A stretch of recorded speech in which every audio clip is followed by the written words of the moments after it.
Intricacies. Practical Wisdom with Scott Allen. Hello, I am Scott Allen, and thanks to my daughter Kate for developing the intro to the Practical Wisdom for Leaders podcast, where we offer a smart, fast-paced discussion on all things leadership. My guests help us explore timely topics and incorporate practical tips to help you make a difference in how you lead and live. If you haven't done so, please click subscribe so you automatically, seamlessly stay in the know when we publish new episodes. Likewise, please provide me with feedback. What do you like? What do you dislike? And what else would you like to know? And now, today's show. Today on the podcast, I have Bob Reimer, and he is an associate professor. He's at the United States Air Force Academy. He is the director of the Leadership Core Curriculum at the United States Air Force Academy. He has an incredible career, a Ph.D. from Penn State. Bob, you were in theater in Afghanistan, and you were in charge of training and education for the Afghani Air Force. I can't wait to explore that a little bit. You're publishing. I mean, you have a lot going on. And so maybe fill in some blanks. What have I missed? And introduce yourself a little bit to our listeners.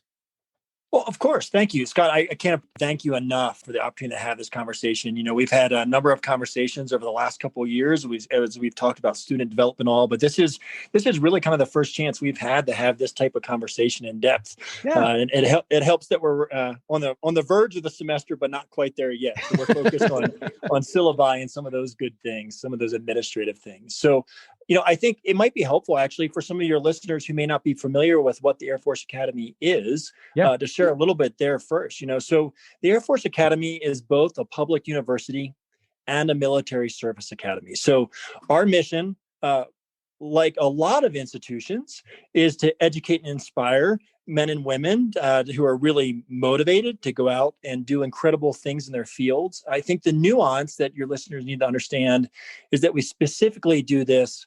Our graduates become officers of character, and they serve predominantly, there's a few exceptions, but predominantly our graduates go on to serve in the United States Air Force and now in the United States Space Force. So we have just over 4,000 students at any given time, about 30 programs of study. We have got a great Division I athletic program. And our student to faculty ratio, we're sitting right at around 8 students for every single faculty member. So, so that tells you that we're a teaching institution. And, you know, so as a military faculty member, and for my other faculty members, the Air Force relies really heavy on us in the areas, particularly in teaching and in service. Yeah.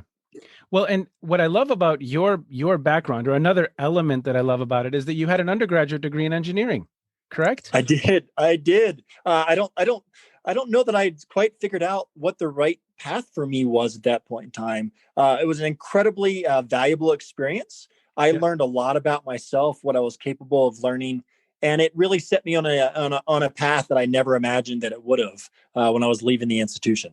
Yeah. Oh, that's wonderful. Well, let's start about the path that you took to get into training, development, education. I think that's really interesting, because to make that shift from engineering as an undergrad to then throughout your career shifting into training and education, talk a little bit about that. Yeah, so that shift actually started as I was completing my degree at the academy. Okay. I had a really close friend who saw something in me that I did not know about myself at the time. And so she had connected me. I was just a few months out from graduation. I was knew that I was getting ready to head off to pilot training. Wasn't sure how much time it was going to take for me to get in the pipeline. So I was looking for a few options. We call them casual lieutenants. There's nothing casual about it. You're hard at work from day one, once you report for duty. But I was looking for different options, and she connected me with our director of the Academic Success Center here at the Air Force Academy. Yeah, and so I ended up spending my first year in the Air Force as a learning skills instructor, and so I worked with students who were incredible. They had a lot of high potential, but that potential was not necessarily grounded from an academics performance perspective. Sure. So statistically speaking, these cadets were going to be behind their classmates academically. They had a history statistically of washing out at a higher rate. Okay. And so because of that friend's investment in me, I ended up spending a year working directly underneath the mentorship of some highly dedicated faculty, and had an incredibly rewarding experience where I got to lead young cadets and help them to discover the value that they added to the institution. So, Wow. I learned the value of building relationships with students. I was in a position where I learned how to help students uncover their hidden talent and areas that they needed to grow, and let them kind of choose the path where they were motivated, where they wanted to invest, where they wanted to get something more out of their experience at the academy. And I think I also discovered some initial insights in how important it was to help someone understand the progress that they were making. So that was an incredible year, had an incredible experience working with faculty. I knew as I was heading out the door about a year after graduation, and heading the pilot training, that I wanted to get back to the Air Force Academy, that I wanted to be a part of education and development. And so what was neat was I took that foundation I learned in that year as a lieutenant in our academic success center. And I started applying it. I saw the lessons. I remember showing up first day of pilot training. You check in, and not a whole lot. Everything was paper based at that point in time. And I had a stack of publications that was probably about 3 feet high that I was expected more or less to commit to memory.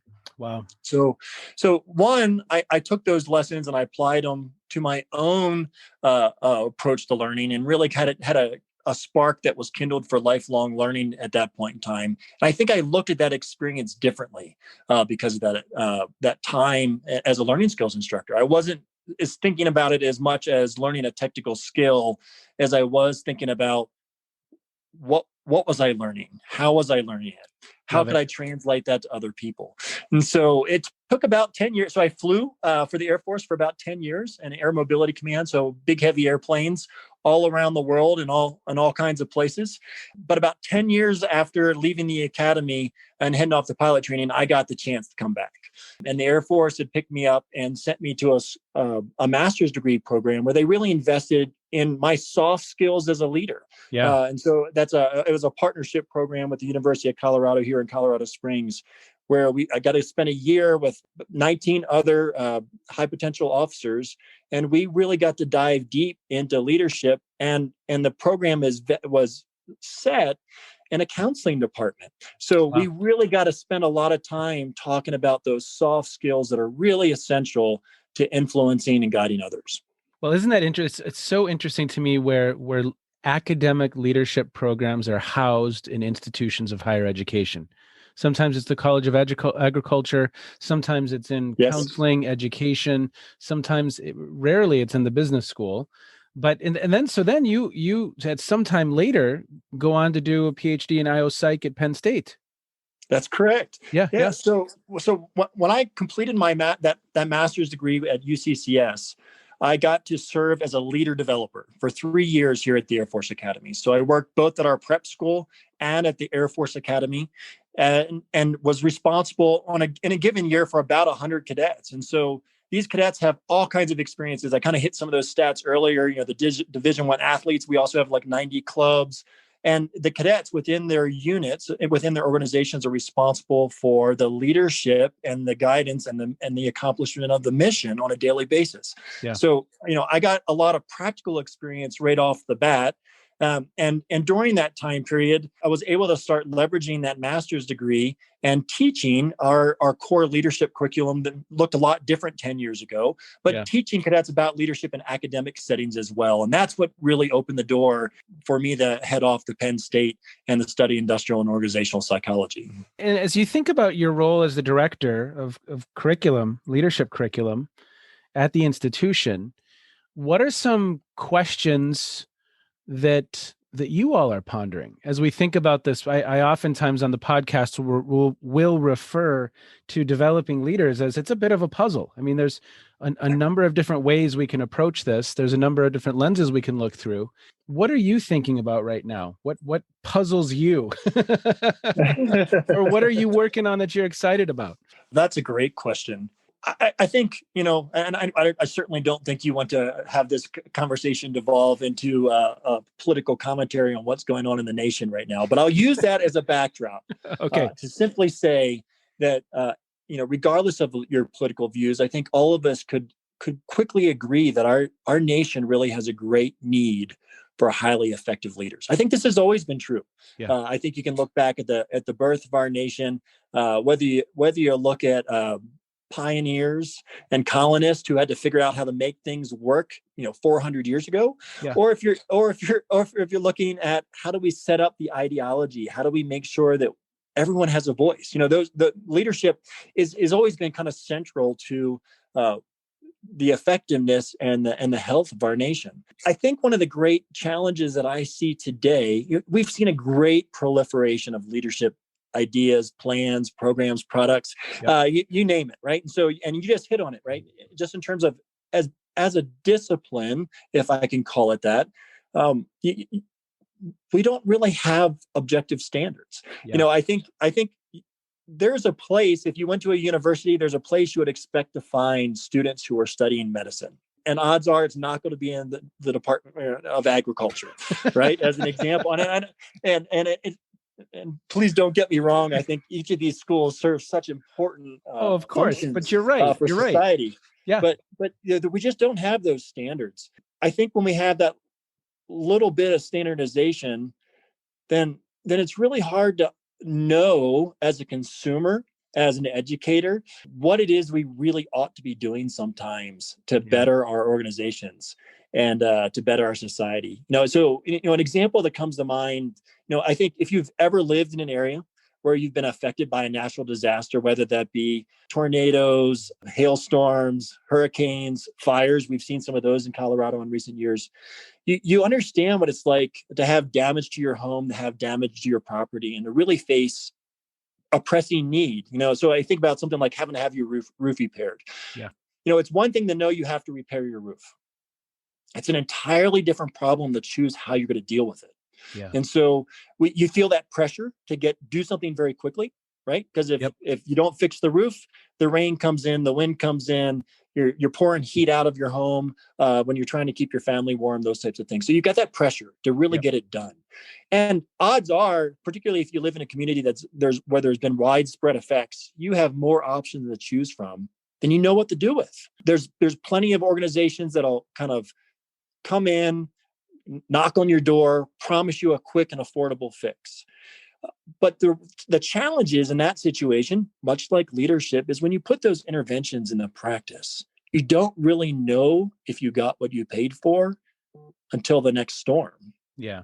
Right. And then it's too late. If you find out that someone did a shoddy job when the next hurricane's rocking and rolling and you've got the water and the wind damaging again, or probably doing worse, you're in bad shape. And I think the leadership industry, honestly, is a lot like that. Yeah. I think the need is very real. We have to do something. We feel that need to do something. There's no shortage of options for us as individuals, as consumers, or as organizations, as members of organizations. The real problem and the real challenge, I think, is sorting it through. Yeah. And there's a lot of practical wisdom out there. And I think a lot of it comes from very well intended sources.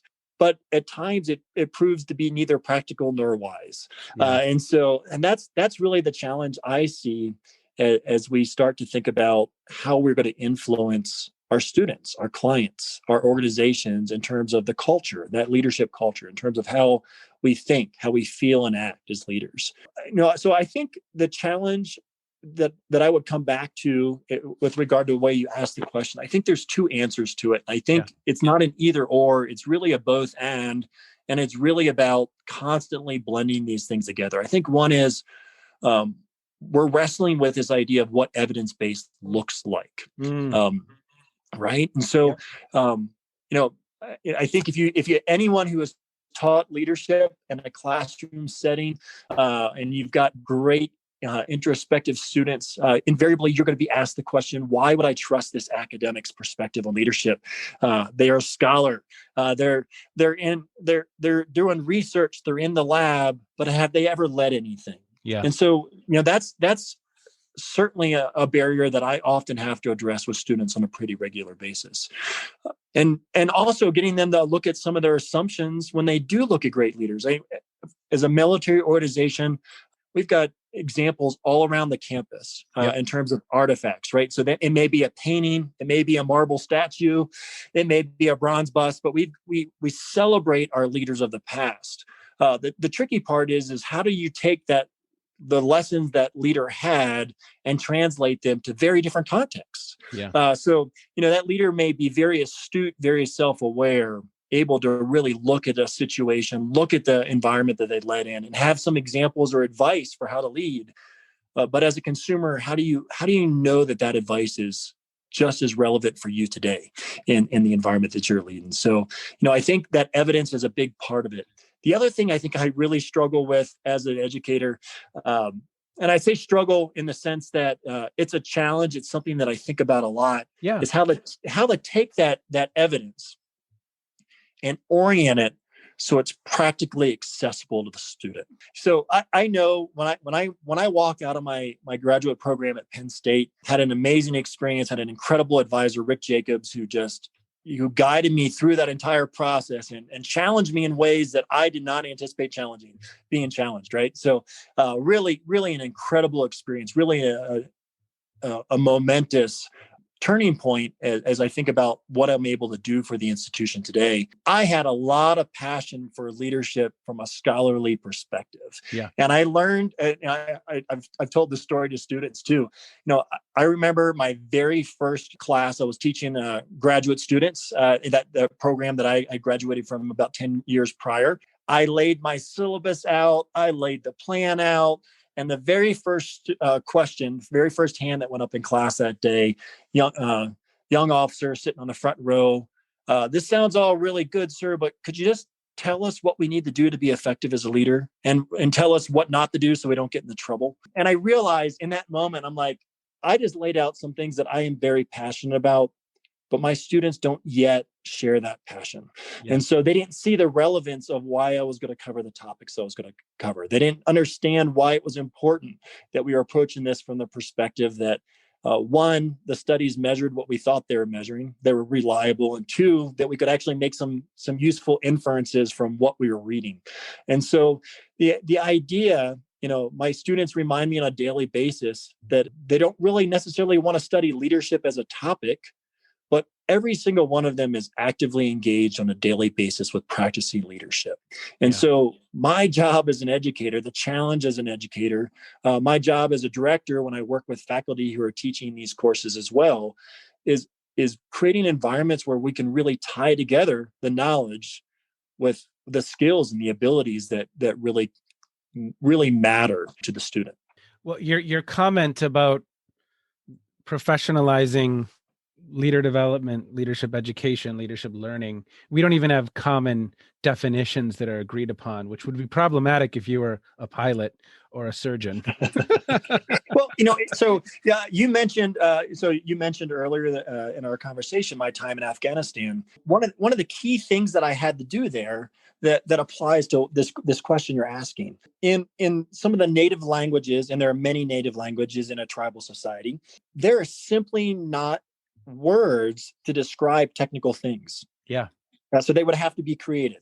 So for example, one of the things my primary mission with training and education and advising the senior Afghan officials who really owned the programs, my role was there was largely as an advisor to help them make good decisions. But one of the key things we did was was English education. So before I could ask a young Afghan officer to be a pilot, to be a maintenance officer, to be a commander, they had to understand the English language, because when we're going to put a technical order, so kind of an owner's manual, if you will, for an aircraft in front of a young airman, they had to know what those words meant they were reading. And so one of the examples that was given to me is in one of the native languages there was one word for petroleum. Now that petroleum may mean aircraft fuel. It may mean lubrication in the form of oil. It was also the same word for grease. So you can imagine it, anyone who's ever, changed the oil in your car, you have to even know the right type of oil to put in, and you got to put it in the right spots. or or there are not so good effects. So, so some language is really important, and language is important because it comes down to shared meaning. If I say leadership in a classroom and I have a personal definition, and my 15 students each have their own personal definition, Yep. the question becomes, what are we really talking about? Yeah.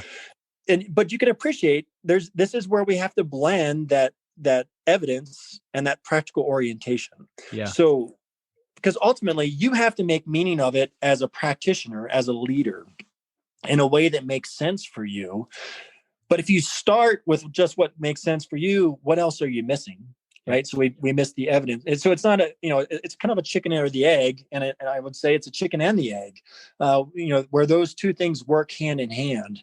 We don't put students through, multiple semesters of leadership education and now say, okay, figure out how it works. They get to practice it on a pretty regular basis. Nor do we just simply put cadets or our students or our clients in situations where, okay, go figure it out, right? Yeah. It's always a constant battle to figure out the right timing of the right lessons with the right students. I think you can appreciate how individualized leadership development is. There's things that are generally useful, but they don't always, depending on the student's background, their perspective, their culture, where, what part of the country they're from, what experiences they had. I mean, my students who are leading cadet organizations have different perspectives than those who are part of kind of the of other less influential roles. So some are thinking about what applies right now. Some are thinking about, okay, when I graduate, I'm going to be immediately responsible for 150 airmen. So they're more forward thinking. So it's always that constant give and take to connect with each student in a way that the content and the application of it is meaningful. Yeah. Because we're all entering in so many different places, and you can just look at all the variables of personality, background, culture. I mean, you name it, right? So if you were to look at how we approach leader development and leadership development through the lens of pilot training, what are we missing? What are opportunities you see? And I know I'm just jumping this on you. You are indeed. That's a great question. So if we want to develop a world-class pilot, and you've been engaged in that work, and you have a sense of what that work looks like, what are some potential opportunities when it comes to this domain, which is just another training domain? I think it's in some ways, unless of course we're in combat where everything is shifting very, very quickly, it's a little bit of a contained system. Now, you might disagree with me because I'm not a pilot and I don't know. But when we get out to leadership, there's so many variables, but you still have variables of personality, background, any number of different variables as a pilot, individual differences, variables. What are some opportunities based on your experience in that domain that could serve leader development well? And I'm going to give you one that I think of right away, just some clear definitions of stuff. Clear definitions are a great place to start. I would say, I'm having some flashbacks to pilot training, which was a very demanding experience. We started every mission. Within the first few missions, you as a student were expected to brief the mission. So you set all the expectations for the different phases of flight, where you're going to go, how are you going to navigate, all those types of things. So, I think it starts on a foundation of what's knowable. Yeah. And I think those definitions are a key part of that. So much of flying a plane is technical. It's not the only part of it, but there's a lot of technical expertise. Yeah. You've got to know what happens when you push this button. You got to know and you got to know what happens in some cases, what happens when you push it harder. Yeah. And so it's variable. Yeah. Right. And so it's not just as simple as you push the stick forward and houses get bigger and you pull the stick back and houses get smaller. Because eventually, if you pull back long enough, they start getting bigger again because the airplane can't go up forever. Right. So I think from a foundational perspective, that technical expertise, that technical knowledge, and the skills that are associated with exercising that physical machine, as complex or complicated as it might be, are foundational. And I kind of alluded before. I don't remember how many trips I had to make out to my car after going into the publications office and being handed ream upon ream of printed paper of things that I was expected to, one, organize so I could find what I needed to find when I needed it, but two, start committing things to memory. Yeah. So you start with those foundations. So much of, when I look back on my experience, and I've been an instructor in two major weapon systems, two big heavy airplanes. Did not have the opportunity to be an instructor in a pilot training environment. But when I look back on those experiences, the things that challenged my students the most typically were not the technical know-how. Students, I work with incredibly bright, incredibly capable people on a day in and day out basis. Yeah. Every one of them had the horsepower to learn definitions, to learn what switches did, to get mechanically down what it was to fly. And so this kind of leads me to that second aspect. And I think it's started reading a book here recently that talks about the idea of radical uncertainty. And this concept is simply a way to explain that there are the things that we do not know that we do not know. Yeah. Okay. Yep. And so much of what makes an Air Force pilot, any pilot, and I think this applies to a lot of what really matters and what really sets people apart. The technical competency is a foundation. Yep. But it's the professionalism. And so the term we use when we talk about developing judgment in our pilots is this idea of airmanship. And so it's making decisions where there are not clear answers. Yeah. You may not know what the effect of your decision is, or that you even need to make that decision in this moment. So I think that's the great challenge we're really up against. There's the technical. I'd like to think it works this way. And that's the question my student on that first day of class several years ago was asking me. Yeah. Just give me the tech board. Give me the checklist that says how to be an effective leader. Yeah. And I freely admit that we had a good laugh about it in the moment, right? And so we talked about, if I had that checklist, do you think I'd be here teaching you? No. We had a great laugh. It was a great conversation with the students on that day, and it really set the stage. But what we're really getting at, leadership, you can be informed. You can understand the theories. You can understand how the theories are supposed to work. Yep. But our organizations are complex. Yeah. And complex is the right word to use here. If either one of us actually had to have gotten a car and commuted to work this morning, you can get in the car, you can put your seatbelt on, foot on the brake, you push the start button, and assuming everything's in working order, it works the same way every time. Yeah. As a leader, if we fall into the trap that it's going to work the same way every time, we're in trouble. Yeah. And we're severely limiting not only our own status and influence as a leader, but we're having a profound effect or lack thereof upon the organizations that we're there to serve and the people that we're there to serve. Yeah. Because they are not all the same. And they're not even the same this morning and this afternoon. Yeah. Right. So I think, the idea is that, those organizations are complex, and as leaders, we have to adapt. And that's that idea of judgment and those unknown. When we discover new things, we have to give up sometimes that there's going to be a right answer, and we have to find the good one. We have to find the one that's going to work well. We have to be willing to accept risk.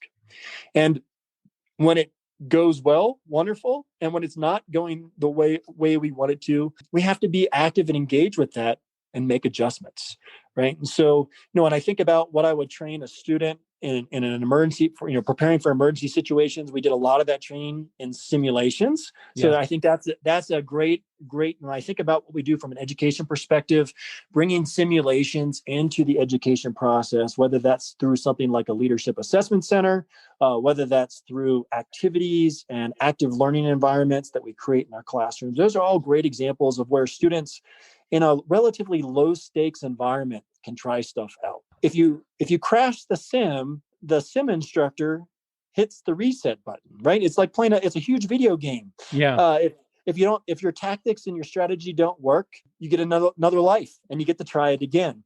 It doesn't quite necessarily work the same way in the real world, but when students can build that self-efficacy in that simulated and training environment, Yep. A large reason why an institution like the Air Force Academy exists and why we invest so much authority and power in the cadets to make decisions early in their adult lives is so when they go out in the real world, they do understand what some of the consequences can be. They understand that there are still safety nets, but they're a little bit further down and they're not as soft. Yeah. And so getting them to accept and to act with confidence in those in the face of those unknowns, and getting them to start thinking about how they learn from each experience. Yeah.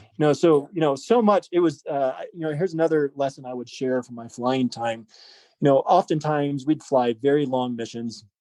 When I was working on the staff at the wing down at Charleston at the time, this was about 10 years ago, I had a full-time job in an office where I was supporting the wing's mission and ensuring that we were ready for exercises and inspections and those types of things. Yeah. And so that meant, but I still needed to maintain proficiency as a pilot. That was my core technical expertise. So what that meant was I routinely flew on either Friday night or Saturday night. And the benefit of doing that was, they're check boxes, right? We call them beans.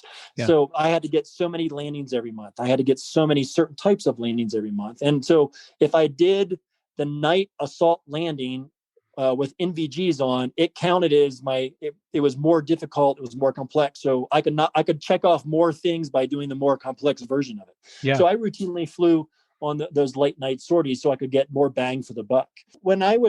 When you come back as an instructor, so you go up, you fly, you do your things to maintain currency and proficiency.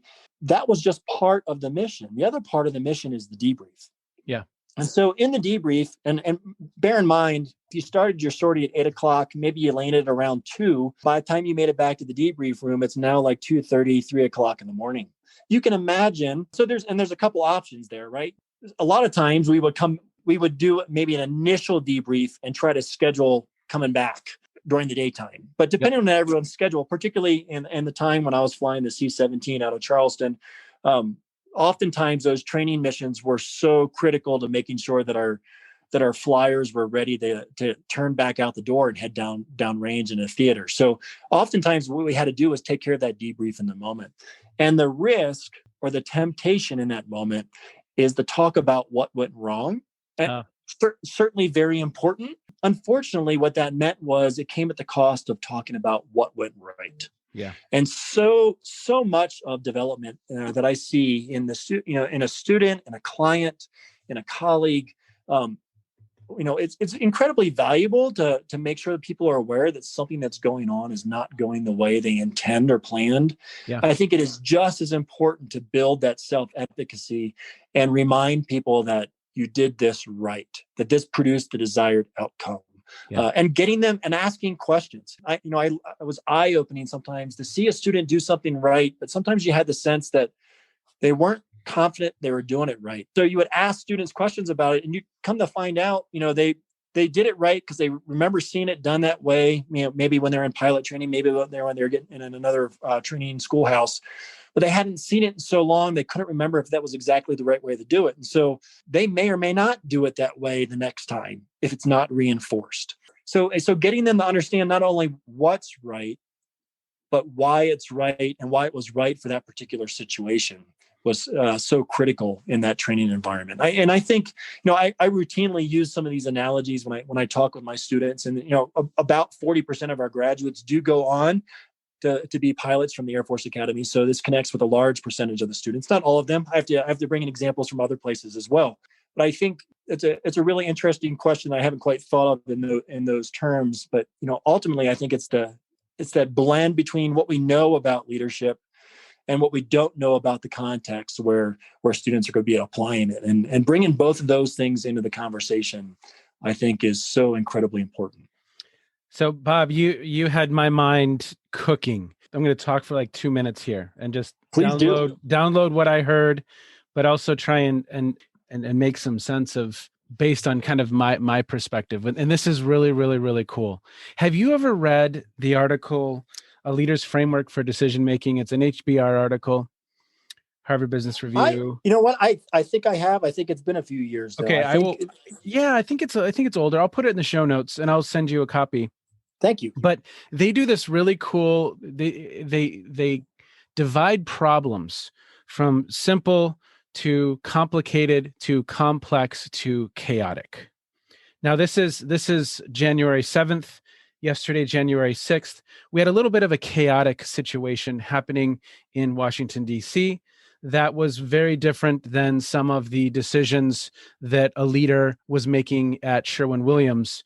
And it was a simple problem as a leader. And then, of course, you have CEOs who are making complicated and very complex decisions. And so for me, what's interesting, it's different if you're learning on a Cessna than a C-17.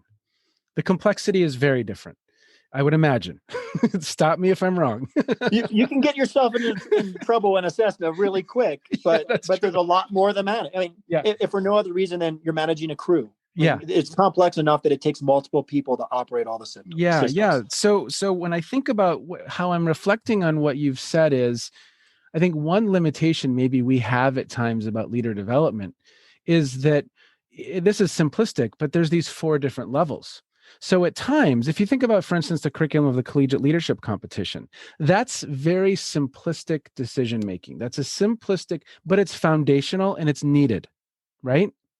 Correct. But great leaders have to have an understanding at all. So what I'm doing is the connection I'm making is a limitation can be that maybe we don't have some of the core definitions, but also a limitation can be that we don't have levels of complexity. I don't know of a course, maybe it exists, on leading through chaos, leading through complicated problems, and this article does a very nice job of beginning to have that conversation. But I think at times we don't scaffold. And I did another podcast with a scholar named Susan Comavez, and we talked a lot about scaffolding. If I want to teach negotiation, I probably should build some listening skills in the individual, some skills of influence tactics, and we can scaffold up to this person being masterful at negotiating. But we have to scaffold that. And I don't know in leadership education that we have that scaffolding or even models of scaffolding. I don't know if that makes sense, but it does. If I could jump in real quick, that's one of the things that we've spent a lot of time in the ongoing continuous process improvement of our leadership core at the academy, and thinking about that very issue. Our legacy model at the Air Force Academy, it's referred to as the officer development system, kind of builds on that complexity. I think to anyone who's listening, I think the word of caution I would offer here is I think you're exactly right, Scott, in terms of scaffolding, in terms of building upon foundations. What we can't afford to do is as we define those levels, and the way those levels are defined at the Air Force Academy is in terms of personal leadership, interpersonal leadership, teams, and then the organizational level of leadership. But you can appreciate, while for the novice, to talk about how to lead yourself, how to be self-aware, those would be foundational things we might do in that individual level course. One of the things that we've run into in the past as a particular challenge is that my words, get conceptually lazy, and we talk about individual leadership as if it exists by itself.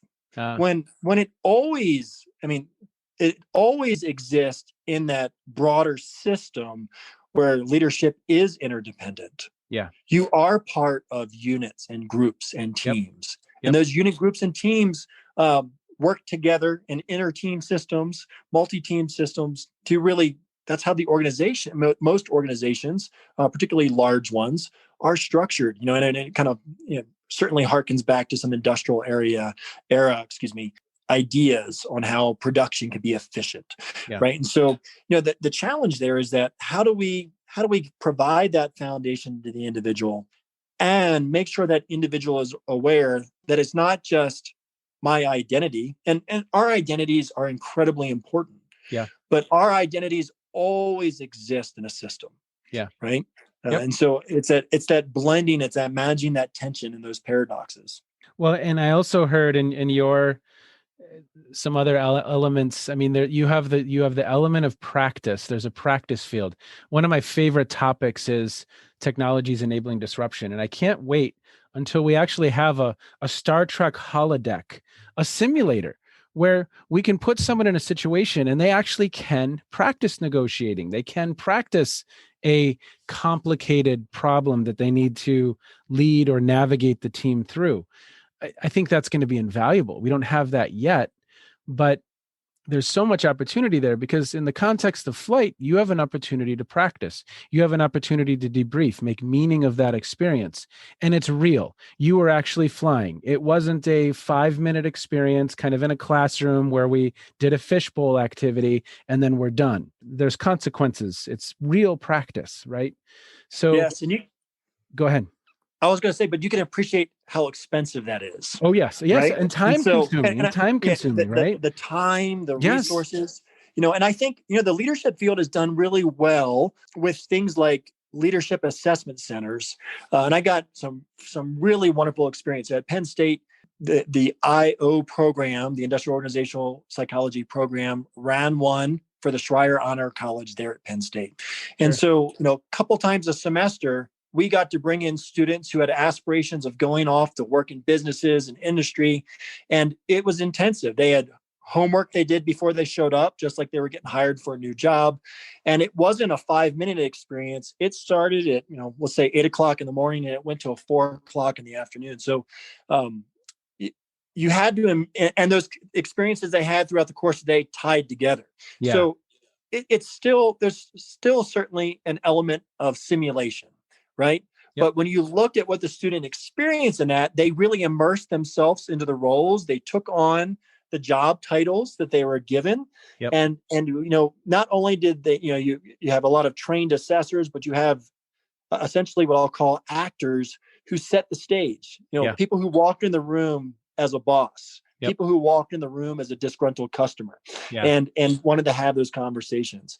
And then the real value, I think, of those experiences for the student was what was offered to the student after the fact. Yeah. It wasn't just their own experience, but they did some, structured reflection on their own. We provided them interpretation of psychological instruments that explained their tendencies and why those tendencies were strengths in one situation, but were their downfalls in others.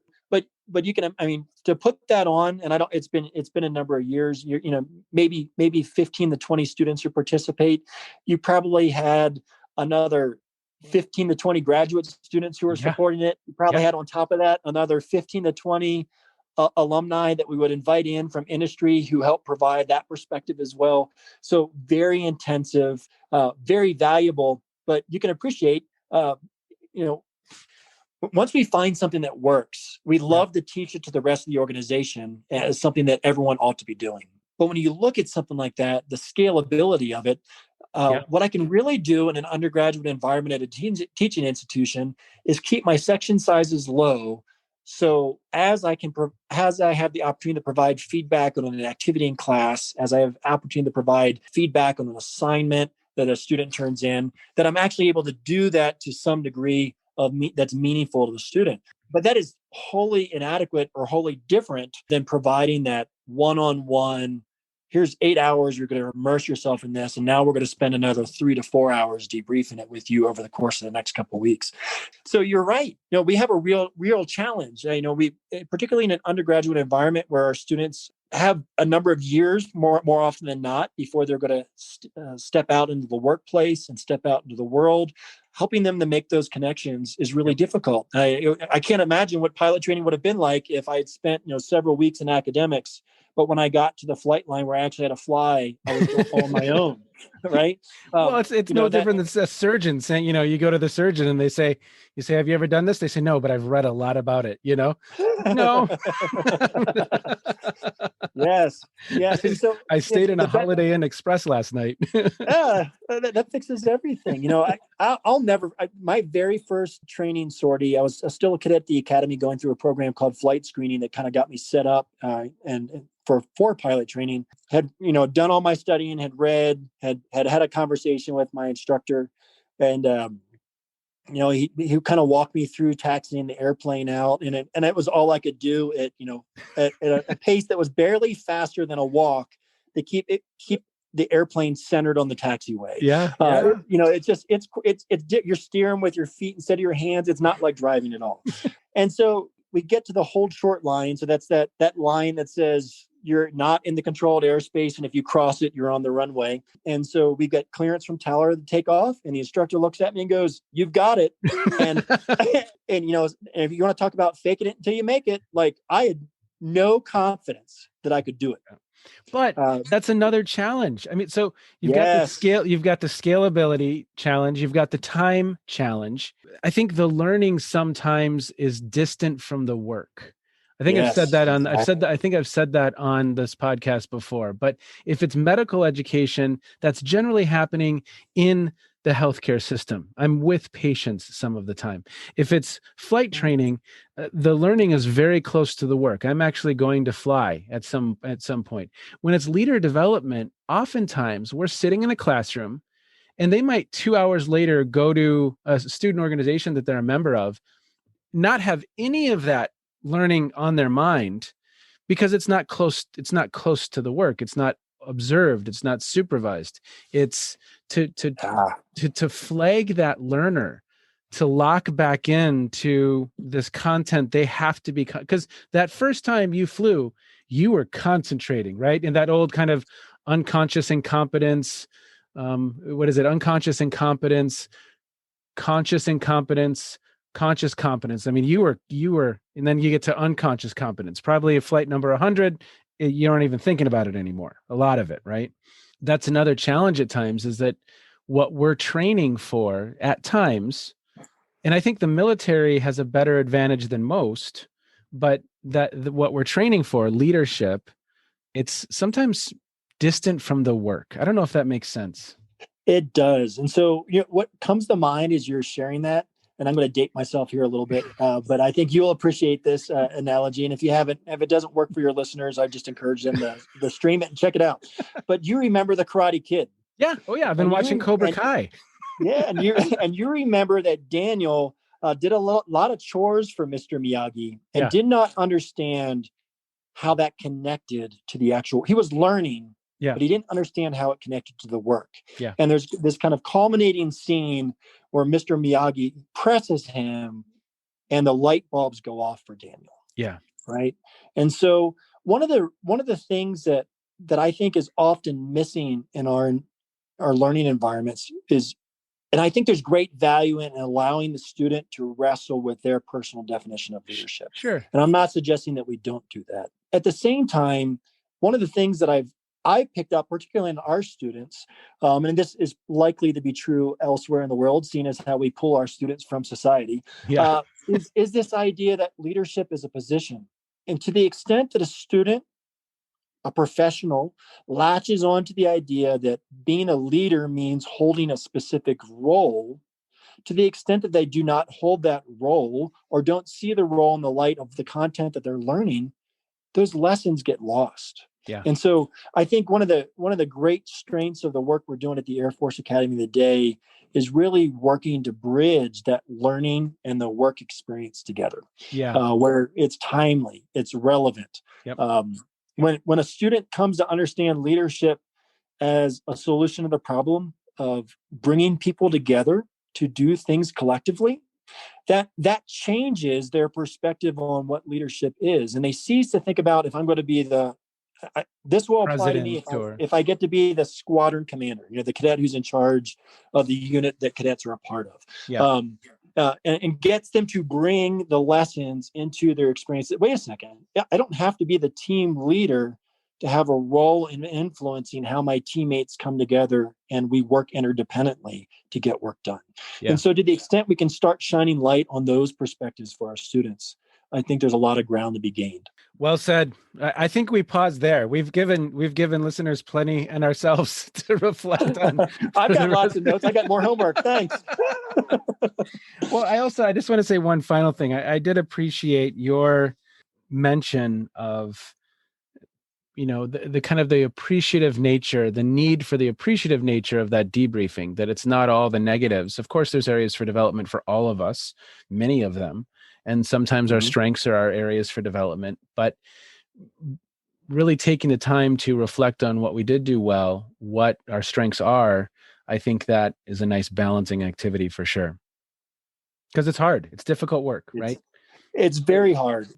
As we latch onto our tried and tested industrial era paradigms, if it isn't broke, we don't fix it, which often means we don't pay attention to what's working well. And so I think it's a great reminder that we need to understand how it works, why it's supposed to work that way, and attend to that as well, because it's not everyone is going to discover those things on their own. And we have a great role as educators and trainers to influence that next generation in that way. Bob, I always end off the podcast by asking folks what they're listening to, streaming. I mentioned that I'm watching season 3 of Cobra Kai, which is nice. Have you watched that? Have you watched it? I've not. Okay, you need to watch that series. It's on Netflix, Bob. If you're a Karate Kid fan, you need to watch that. Season 3 is getting a little too campy for me, but it is an interesting view. It's a really great series if you like those movies. But I'll check it out. What are you listening to? What are you streaming? What are your favorite podcasts? Yeah. What stands out for you? I'm gonna poke fun at you because I haven't commuted for the better part of 11 months now, and commuting is when I did all of my streaming, my podcast, and my Audible books, and some of those types of things. I've done something that's rather archaic. I've started reading again. Let me think. I think there's some good ones and some bad ones. I think the two that had the biggest impression on me as I look back about the last year, I read Endurance, which is Lansing's account of the Shackleton expedition. And I read that with two of my kids, my two oldest. Oh, nice. And I had some really, really interesting conversations, not only about Shackleton's leadership, but really just about the team that he built and what it meant to be. I mean, you want to talk about setbacks. Everything that could have gone wrong went wrong in crazy degrees. And yet somehow on that expedition, they brought back every original crew member. If I remember the book, it's been almost a year now. But if I remember the book right, the one person they lost was actually a stowaway. But you wouldn't know that by the way that person got incorporated into the crew. And then the other book that really has gotten me thinking a lot was David Epstein's Range. I don't know if you're familiar with that one, but he takes a look at specialization and generalization. And so, so much, when I was growing up, I was told if I was ever going to play professional baseball, that I had better been enrolled in T-ball when I was 3 years old, right? I needed to figure it out, right? You've seen the picture of, someone like Tiger Woods, very early in his childhood, learning that game.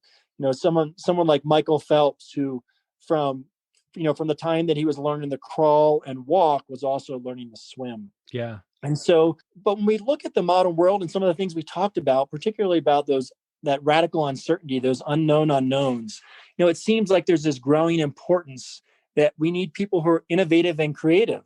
And so that probably means they're integrating experiences along a wide range of what life has to offer. So that was that one really kind of tickled my brain and got me thinking quite a bit too, as I think about one. I think it resonated with me as somebody who graduated with an electrical engineering degree, went on to become a learning skills instructor, flew for the Air Force for 10 years, and then transitioned into being an educator. I think about how I bring those experiences together on a pretty regular basis.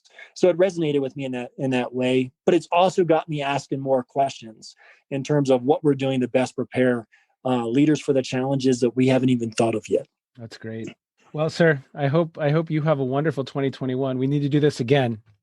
Please. This has been very enjoyable. Talk about what we're learning. Such an important part about leadership is reflection, and you forced me to do that. I don't always make the time for it. So thank you. Well, take care. Be well. Will do. It's been greatly appreciated. It's really an honor to have this opportunity today. So thank you for thinking of me. Thanks so much, Bob. Bye-bye. All right. Take care. I really enjoyed this conversation, and it was so much fun to reflect with Bob. He had mentioned the importance of reflecting towards the end of the episode, and it's critical. And it's fun to have someone to reflect with.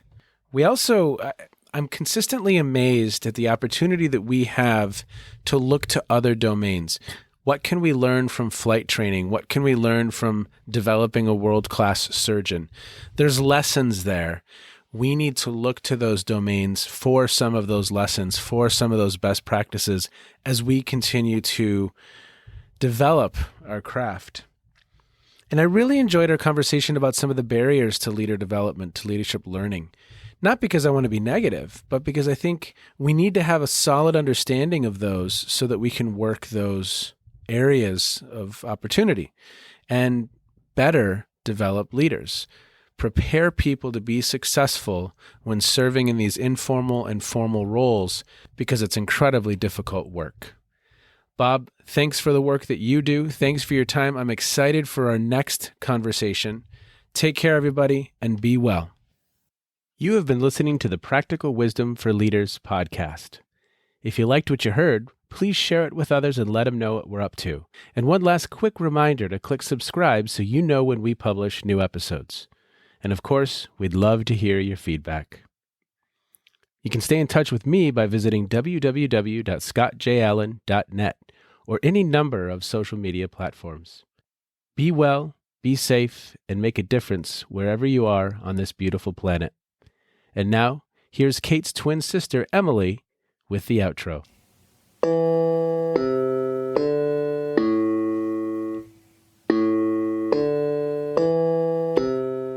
You've been listening to Phronesis, Practical Wisdom with Scott Allen.